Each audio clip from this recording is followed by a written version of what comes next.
Hello! Kumusta kayo dyan? Andito na naman po ako. At ayan nga, pauwi na tayo galing trabaho. Tapos na naman po ang isang araw na pakikipagsapalaran. Charot. Tamang lakad-lakad lang ang besyo nyo. Pangiti-ngiti lang yan. Pero sa totoo lang, madaming problema yan. Charot. Sinong may gusto, bibigyan ko. Pwede ko naman i-share. Charot. Kaso ngayon, hindi muna ako tumatanggap ng problema. Fully book na po ako. Joke lang yun mga mare. At eto nga, naglalakad na ang besyo nyo pa uwi. Eto na yung huling morning duty ko. Kaya sa mga susunod na vlog ko, makikita nyo madilim na. Kasi pauwi na ako pag gantong oras. Eto nga, pauwi na tayo pero hindi pa tayo uuwi sa bahay dahil pupunta muna tayo ng supermarket. Dadaan tayo dito sa May Biba. Naghahanap kasi ako na transparent na baunan, yung disposable siya kasi wala na akong baunan. Kaya try ko dito bumili kasi mura lang kasi yung mga bilihin dito. Nakaraan bumili ako ng transparent na disposable na plastic. Pero ewan ko ba, nawawala. Kaya bibili na lang tayo ng bago. Dito naman kasi mura lang. Kaso nga lang naghahanap ako ng disposable na plastic na baunan. Kaso wala pala sila dito. Meron lang sila yung Seafree na plastic. So bibili ako nito. Ito rin yung hinahanap ko kasi nung nakaraan dito nga ako bumili. Mura lang kasi sa kanila, 50 pieces na, nasa 3 dirham lang. Kaya add to cart na natin yan. 3 item lang naman yung binili ko dito. Kaso nga lang napakadami talagang tao pag ganitong oras. Kailangan mo talagang pumila. Kaso wala naman tayong choice. Siyempre, kailangan natin makatipid. So, dito tayo bibili sa mura talaga. Kaso nga lang, kailangan talaga natin mag-antay. Pumila tayo pag mahaba yung pila. Pero kahit mahaba naman yung pila, mabilis naman. At eto nga pala, bumili din ako nito. Mura lang din kasi siya dito. Alam ko bumili ako nito pero hindi ko kasi makita kung saan ko na ilagay kaya bibili na lang ako. Meron din pala silang mga tinapay dito. Hindi rin ako bumili kasi takaw tingin lang naman ako. Minsan bumibili ako ng mga gantong tinapay pero hindi ko naman nakakain kaya sayang lang din. Alam ko meron pa nga akong tinapay sa bahay pero hindi ko pa rin nakakain kaya hindi na muna ako bumili nito. At ayan nga, nagbayad na ako. Tingnan nyo naman, 3 peraso lang yung binili ko pero pumila talaga ako ng bonggang-bongga. Ito nga, nasa labas na tayo. Tingnan nyo naman oh, may buwan na. Buwan ba?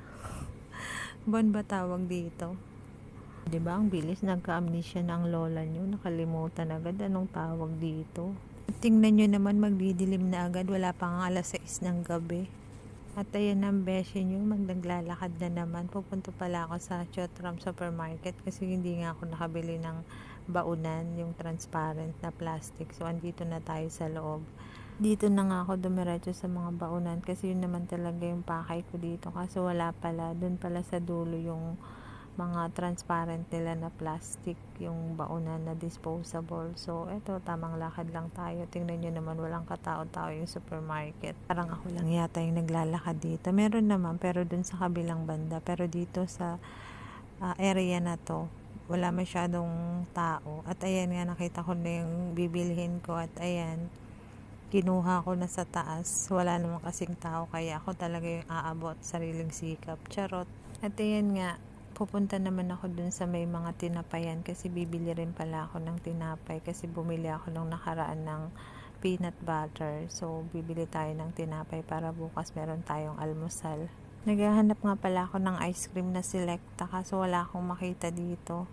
Minsan kasi may mga nakapromo sila na Selecta na nasa 15 dirham or 16 dirham kaso ngayon wala. Regular price lahat. Kaya syempre, hindi muna tayo bibili ng ice cream, bibili muna tayo ng tinapay. Ito naman talaga kasing sadya natin dito eh. Hindi ko alam kung etong price na to para dyan sa tinapay na yan kasi iba yung brand niya, hindi magkatulad. Pero ito yung binibili kong tinapay dito. Masarap kasi itong tinapay na to, malambot siya. Sa totoo lang, sa sarap ng mga tinapay, ang sarap bumili. Kaso nga lang, syempre, kailangan natin mag-budget. Hindi naman pwede lahat ng gusto natin, bibili natin, 'di ba? At ayan nga, nagtitingin ako kung bibili ba ako ng palaman. At ayan nga, nakapagbayad na ako, hindi ko na rin na-videohan. At andito na ako sa labas. Yung binili ko lang naman dito, yung baunan, tapos yung tinapay, yun lang. Tapos hindi na ako bumili ng plastic. Bumili rin pala ako ng saging. At ayan nga yung pinaglagyan ng saging na plastic, doon ko na lang nilagay yung binili ko. Kasi nga syempre pag may plastic bag, magbabayad ka pa. Hindi kasi libre yung plastic dito. Naman kasi nagdadala talaga ako ng plastic. Yung paglalagyan ko ng mga pinamili ko. Pero minsan kasi nakakalimutan ko. At ayan nga, naglalakad na tayo. Nandito na tayo sa building. Papasok na tayo. At ito nga, nandito na ako sa elevator. Bit-bit ko yung pinamili ko.